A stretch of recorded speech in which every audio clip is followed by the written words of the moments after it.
bilang alipay. Hindi ko alam. Sa pag-aakala, tayo ay nakaluso. Bahagi ko,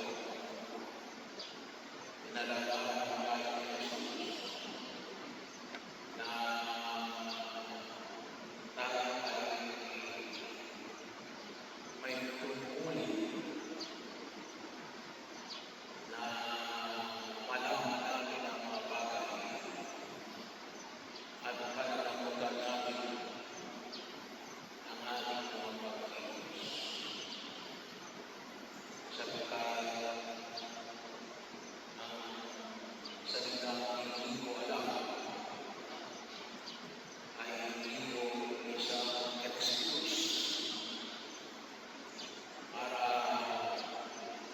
tayo ay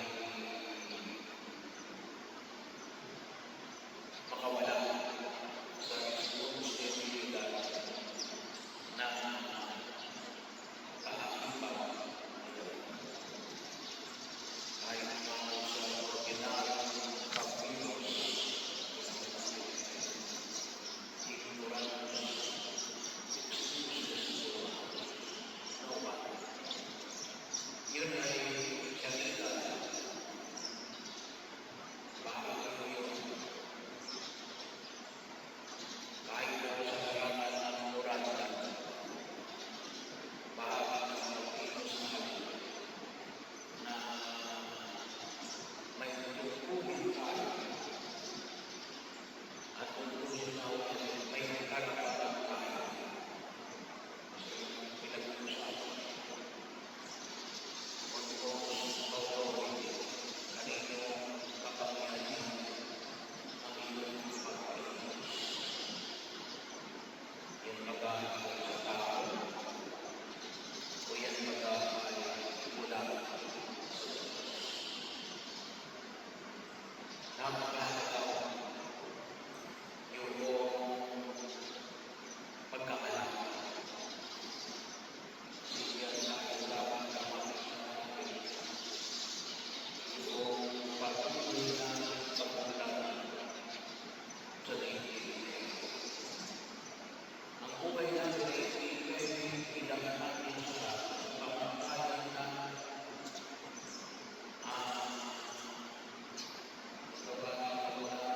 excuses o alipay. Sige bahagi ko na kung saan ay tayo tinuturuan ang ating pananampalataya na tayo ay na maging responsable. At hindi siya pangunay pag-iwas ng pagiging responsable ay ang pagkakala. Pinakailangan natin.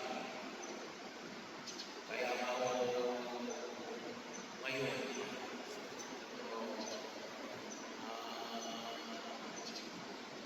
sabi na ko kayo isa sa mga pag-iwas natin. Ladies, nag-insight ka ng Santo Papa, lumabas lang ng makalipas na linggo ay yung tungkol sa AI, Artificial Intelligence. Bahagi yun na binigyan ng pansin ng Santo Papa. Encyclical, dokumento ng simbahan na nagpapahayag sa isa sa mga karangalan ng tao ang alin ang magkaroon ng intelihensya at magamit ito. Kaya nga po, siguro mga 2 linggo na nakalilipas, nag-announce yung isang malaking kumpanya na nag-lay out siya ng 8,000 employees nag-layout ng 8,000 employees sapagkat nalulugi sila. Ngunit nag-layout sila ng 8,000 employees kasi bakit? Yung kaya nang gawin ng AI, yung ginagawa ng 8,000 na employee. At dapat sila ay nakaschedule na mag-hire pa dapat ng 17,000 employee this year. Kaya lamang, hindi na natuloy. Bakit? Kaya na ng AI. So, ibig sabihin, pinapalitan yung karunungan ng tao ng AI, artificial intelligence. Bahagi yung ekonomiya, yung artificial, dahil yung tawagin natin, dahil talagang may intelligence. Na makita natin sa dating na ito. Kaya kung hindi ko pwede sabihin natin at manatili tayo na sabihin natin na hindi ko alam. Kasi kapag gano'n, ay we will be replaced.